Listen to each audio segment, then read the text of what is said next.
دیوانہ شاعر افسانہ نگار سعادت حسن منٹو۔ اگر مقدس حق دنیا کی نگاہوں سے اوجھل کر دیا جائے تو رحمت ہو اس دیوانے پر جو انسانی دماغ پر سنہرا خواب طاری کر دے۔ حکیم گورکی۔ میں آہوں کا بیوپاری ہوں، لہو کی شاعری میرا کام ہے۔ چمن کی واماندہ ہواؤ اپنے دامن سمیٹ لو کہ میرے آتشیں گیت دبے ہوئے سینوں میں تلاطم برپا کرنے والے ہیں۔ یہ بے باک نغمہ درد کی طرح اٹھا اور باغ کی فضا میں چند لمحے تھر تھرا کر ڈوب گیا۔ آواز میں ایک قسم کی دیوانگی تھی، ناقابل بیان۔ میرے جسم پر کپ کپی طاری ہو گئی۔ میں نے آواز کی جستجو میں ادھر ادھر نگاہیں اٹھائیں۔ سامنے چبوترے کے قریب گھاس کے تختے پر چند بچے اپنی ماماؤں کے ساتھ کھیل کود میں محو تھے۔ پاس ہی 2-3 گنوار بیٹھے ہوئے تھے۔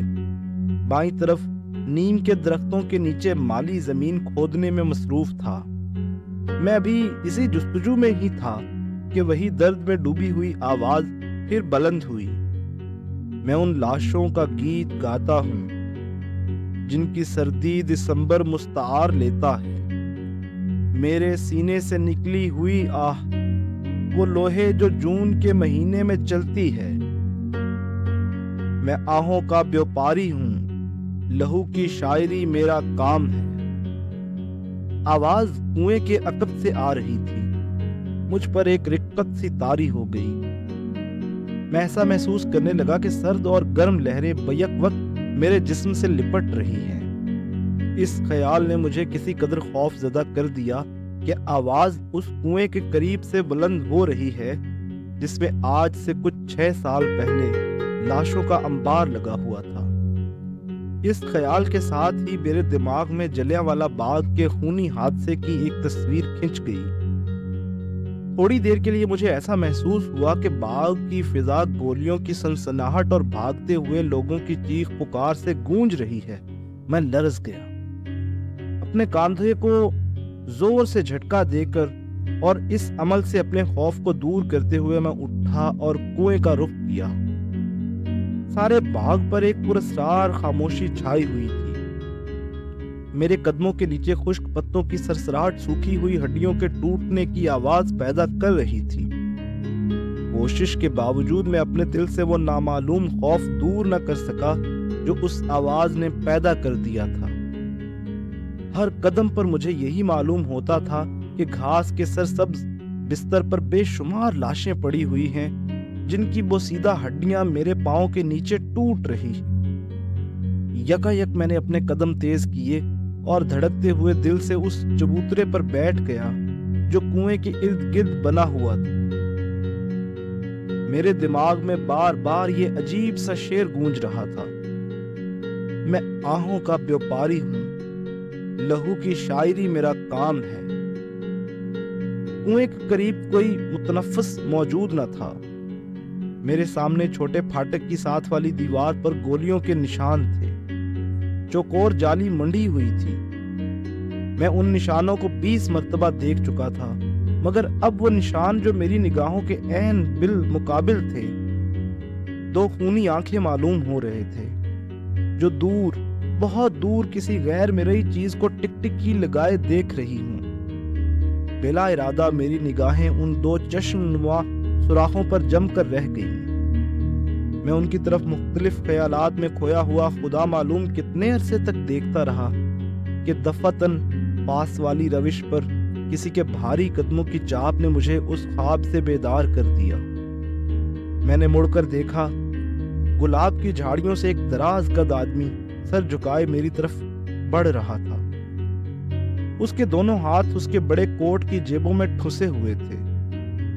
چلتے ہوئے وہ زیر لب کچھ گنگنا رہا تھا۔ کنویں کے قریب پہنچ کر وہ یکایک ٹھٹکا اور گردن اٹھا کر میری طرف دیکھتے ہوئے کہا، پانی پیوں گا۔ میں فوراً چبوترے پر سے اٹھا اور پمپ کا ہینڈل ہلاتے ہوئے اس اجنبی سے کہا، آئیے۔ अच्छी तरह पानी पी चुकने के बाद उसने अपने मैले कोट की मैली आस्तीन से मुंह पोंछा और वापस चलने को ही था कि मैंने धड़कते हुए दिल से दरियाफ्त किया, क्या अभी अभी आप ही गा रहे थे? हाँ, मगर आप क्यों दरियाफ्त कर रहे हैं? ये कहते हुए उसने अपना सर फिर उठाया। उसकी आंखें, जिनमें सुर्ख डोरे गैर मामूली तौर पर नुमाया थे, मेरी कल्बी वारदात का जायजा लेती हुई मालूम हो रही थी। मैं घबरा गया। आप ऐसे गीत ना गाया करें, ये सख्त खौफनाक है। खौफनाक नहीं, इन्हें हैबतनाक होना चाहिए, जबकि मेरे राग के हर सुर में रिश्ते हुए जख्मों की जलन और रुकी हुई आहों की तपिश मस्तूर है। मालूम होता है कि मेरे शोलों की जुबानें आपकी बर्फाई हुई रूह को अच्छी तरह चाट नहीं सकी। उसने अपनी नोकेली थोड़ी को उंगलियों से खुजलाते हुए कहा। ये अल्फाज उस शोर के मुशाबह थे जो बर्फ के ढीले में तपी हुई सलाख गुजारने से पैदा होता है। आप मुझे डरा रहे हैं? मेरे ये कहने पर उस मर्दे अजीब के हलक से एक कहकहा नुमा शोर बुलंद हुआ। हा हा हा हा, आप डर रहे हैं? क्या आपको मालूम नहीं कि आप इस वक्त उस मुंडेर पर खड़े हैं जो आज से कुछ अरसा पहले बेगुनाह इंसानों के खून से लिथड़ी हुई थी? ये हकीकत मेरी गुफ्तगू से ज्यादा वहशत खेज है। ये सुनकर मेरे कदम डगमगा गए। मैं वाकई खूनी मुंडेर पर खड़ा था। मुझे खौफजदा देखकर वो फिर बोला, थर्राई हुई रगों से बहा हुआ लहू कभी फना नहीं होता। उस खाक के जर्रे जर्रे में मुझे सुर्ख बूंदें तड़पती नजर आ रही हैं। आओ तुम भी देखो। ये कहते हुए उसने अपनी नजरें जमीन में गाड़ दी। मैं कुएं पर से नीचे उतर आया और उसके पास खड़ा हो गया। मेरा दिल धक धक कर रहा था। दफतन उसने अपना हाथ मेरे कांधे पर रखा और बड़े धीमे लहजे में कहा, मगर तुम उसे नहीं समझ सकोगे, ये बहुत मुश्किल है। मैं इसका मतलब बखूबी समझ रहा था। वो गालिबन मुझे उस खूनी हादसे की याद दिला रहा था जो आज से 16 साल कबल उस बाग में वाक़ हुआ था। उस वक्त मेरी उम्र करीबन 5 साल की थी, इसलिए मेरे दिमाग में उसके बहुत धुंधले नकूश बाकी थे। लेकिन मुझे इतना जरूर मालूम था कि उस बाग में अवाम के एक जलसे पर गोलियां बरसाई गई थी, जिसका नतीजा करीबन 2000 अमवात थी। मेरे दिल में उन लोगों का बहुत एहतराम था जिन्होंने अपनी मादरे वतन और जज्बा आज़ादी की खातिर अपनी जानें कुर्बान कर दी थी। बस इस एहतराम के अलावा मेरे दिल में हादसे के मुतालिक और कोई खास जज्बा न था। मगर आज उस मर्दे अजीब की गुफ्तगू ने मेरे सीने में एक हिजान सा बर्पा कर दिया। मैं ऐसा महसूस करने लगा कि गोलियां तड़तड़ा पड़ बरस रही हैं और बहुत से लोग वहशत के मारे इधर उधर भागते हुए एक दूसरे पर गिरकर मर रहे हैं। मैं समझता हूँ, मैं सब कुछ समझता हूँ। मौत भयानक है, मगर जुल्म उससे कहीं खौफनाक और भयानक है। ये कहते हुए मुझे ऐसा महसूस हुआ कि मैंने सब कुछ कह डाला है और मेरा सीना बिल्कुल खाली रह गया है। मुझ पर एक मुर्दनी सी छा गई। गैर इरादी तौर पर मैंने उस शख्स के कोट को पकड़ लिया और थर्राई हुई आवाज में कहा, आप कौन हैं? आप कौन हैं? आहों का व्यापारी, एक दीवाना शायर। आहों का व्यापारी, दीवाना शायर?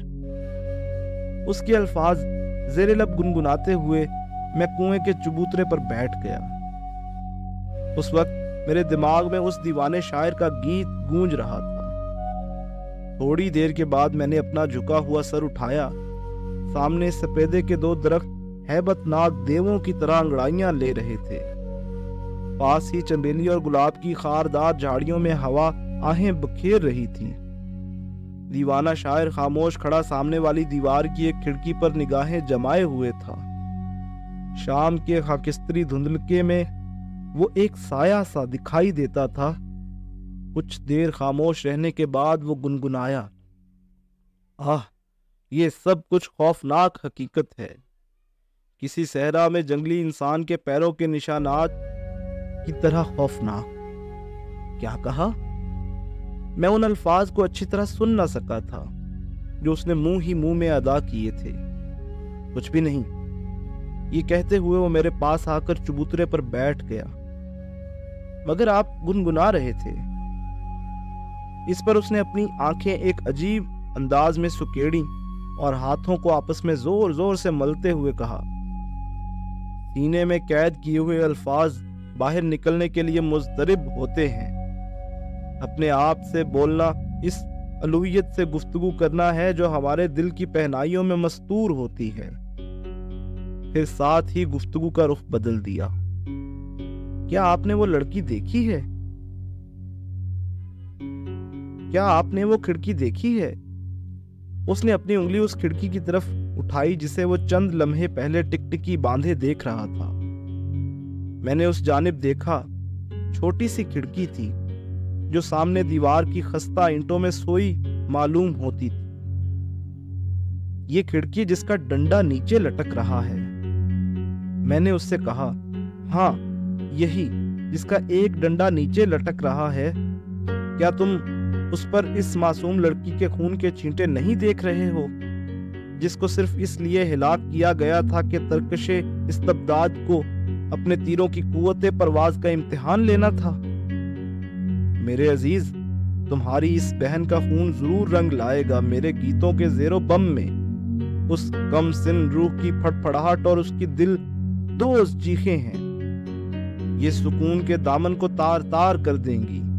एक हंगामा होगा, सीना गीती शक हो जाएगा, मेरी बेलगाम आवाज बुलंद से बुलंद तर होती जाएगी। फिर क्या होगा? फिर क्या होगा ये मुझे मालूम नहीं। आओ देखो, इस सीने में कितनी आग सुलग रही है। ये कहते हुए उसने मेरा हाथ पकड़ा और उसे कोट के अंदर ले जाकर अपने सीने पर रख दिया।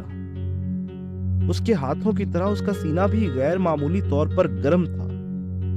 उस वक्त उसकी आंखों के डोरे बहुत उभरे हुए थे। मैंने अपना हाथ हटा लिया और कांपती हुई आवाज में कहा, आप अलील हैं। क्या मैं आपको घर छोड़ आऊं? नहीं मेरे अजीज, मैं अलील नहीं हूं। उसने जोर से अपने सर को हिलाया। ये इंतकाम है जो मेरे अंदर गर्म सांस ले रहा है। मैं उस दबी हुई आग को अपने गीतों के दामन से हवा देता हूं कि ये शोलों में तब्दील हो जाए। ये दुरुस्त है, मगर आपकी तबीयत वाकईतन खराब है। आपके हाथ बहुत गर्म हैं। इस सर्दी में आपको ज्यादा बुखार हो जाने का अंदेशा है।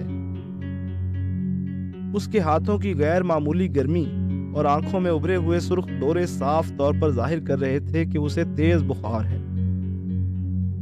उसने मेरे कहने की कोई परवाह न की और जेबों में हाथ ठूंसकर मेरी तरफ बड़े गौर से देखते हुए कहा, ये क्यों कर हो सकता है कि लकड़ी जले और धुआं न दे?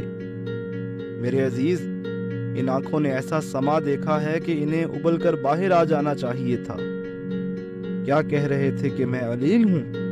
हा हा हा हा, अलालत!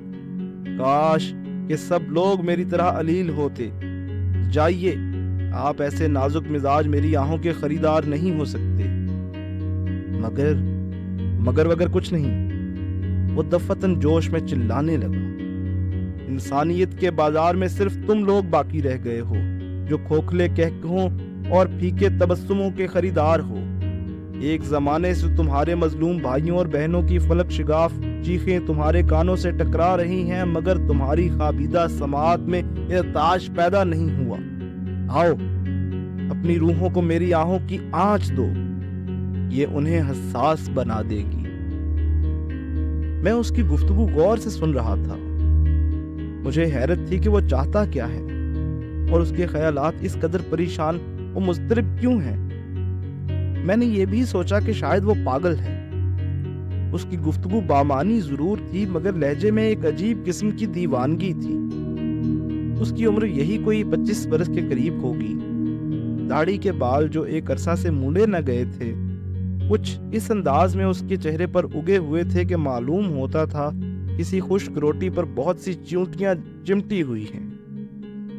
गाल अंदर को पिचके हुए, माथा बाहर की तरफ उभरा हुआ, नाक नोकीली, आंखें बड़ी जिनसे वहशत टपकती थी, सर पर खुश्क और खाक आलूदा बालों का एक हुजूम। बड़े से भूरे कोट में वो वाकई शायर मालूम हो रहा था, एक दीवाना शायर, जैसा कि उसने खुद इस नाम से अपने आप को मुतारिफ कराया था।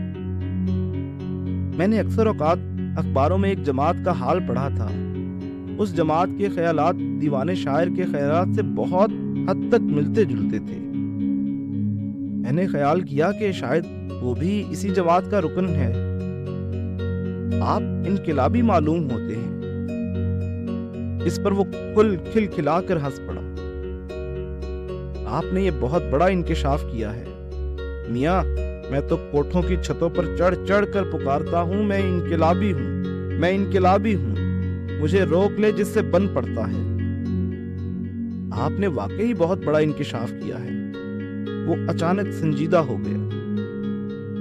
स्कूल के तालिब इल्मों की तरह इनकिलाब के हकीकी मानी से तुम भी नाआशना हो। इनकिलाबी वो है जो हर नाइंसाफी और हर गलती पर चिल्ला उठे। इनकिलाबी वो है जो सब जमीनों, सब आसमानों, सब जुबानों और सब वक्तों का एक मुजस्सिम गीत हो। इनकिलाबी समाज के कसाब खाने की एक बीमार और फाको मरी भीड़ नहीं, वो एक मजदूर है, तनोमंद, जो अपने आहनी हथौड़े की एक ज़रब से ही अर्जी जन्नत के दरवाजे वा कर सकता है। मेरे अजीज, ये मंतिक, ख्वाबों और नजरियों का जमाना नहीं। इनकिलाब एक ठोस हकीकत है। ये यहाँ पर मौजूद है। इसकी लहरें बढ़ रही हैं। कौन है जो अब उसको रोक सकता है? ये बंद बांधने पर न रुक सकेंगी। इसका हर लफ्ज हथौड़े की उस ज़रब के मानिंद था जो सुर्ख लोहे पर पड़कर उसकी शक्ल तब्दील कर रहा हो। मैंने महसूस किया कि मेरी रूह किसी गैर मर्जी चीज को सजदा कर रही है। शाम की तारीकी बदतदरीज बढ़ रही थी। नीम के दरख्त कपकपा रहे थे। शायद मेरे सीने में एक नया जहान आबाद हो रहा था। अचानक मेरे दिल से कुछ अल्फाज उठे और लबों से बाहर निकल गए, अगर इनकिलाब यही है तो मैं भी इनकिलाबी हूं। शायर ने अपना सर उठाया और मेरे कांधे पर हाथ रखते हुए कहा, तो फिर अपने खून को किसी तश्तरी में डालकर रख छोड़ो कि हमें आजादी के खेत के लिए उस सुर्ख खाद की बहुत जरूरत है। आह, वो वक्त किस कदर खुशगवार होगा जब मेरी आंखों की जर्दी तबस्सुम का रंग इख्तियार कर लेगी। ये कहकर वो कुएं की मुंडेर से उठा और मेरे हाथ को अपने हाथ में लेकर कहने लगा, इस दुनिया में ऐसे लोग मौजूद हैं जो हाल से मुतमईन हैं। अगर तुम्हें अपनी रूह की बालिदगी मंजूर है तो ऐसे लोगों से हमेशा दूर रहने की सही करना। उनका एहसास पथरा गया है। मुस्तकबिल के जां बख्श मनाजिर उनकी निगाहों से हमेशा ओझल रहेंगे।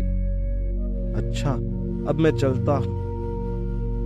उसने बड़े प्यार से मेरा हाथ दबाया और पेशतर इसके कि मैं उससे कोई और बात करता वो लंबे लंबे डग भरता झाड़ियों के झुंड में गायब हो गया। बाग की फजा पुर खामोश थी। मैं सर झुकाए हुए खुदा मालूम कितना अरसा अपने ख्यालात में गर्क रहा कि अचानक उस शायर की आवाज रात की रानी की दिल नवाज खुशबू में घुली हुई मेरे कानों तक पहुंची। वो बाग के दूसरे गोशे में गा रहा था, जमीन सितारों की तरफ ललचाई हुई नजरों से देख रही है। उठो और उन नगीनों को इसके नंगे सीने पर जड़ दो, ढाओ, खोदो, चिपरो, मारो। नई दुनिया के मैं मारो, क्या तुम्हारे बाजुओं में कुवत नहीं है? मैं आहों का व्यापारी हूं, लहू की शायरी मेरा काम है। गीत खत्म होने पर मैं बाग में कितने अरसे तक बैठा रहा ये मुझे कतन याद नहीं। वालिद का बयान है कि मैं उस रोज घर बहुत देर से आया था।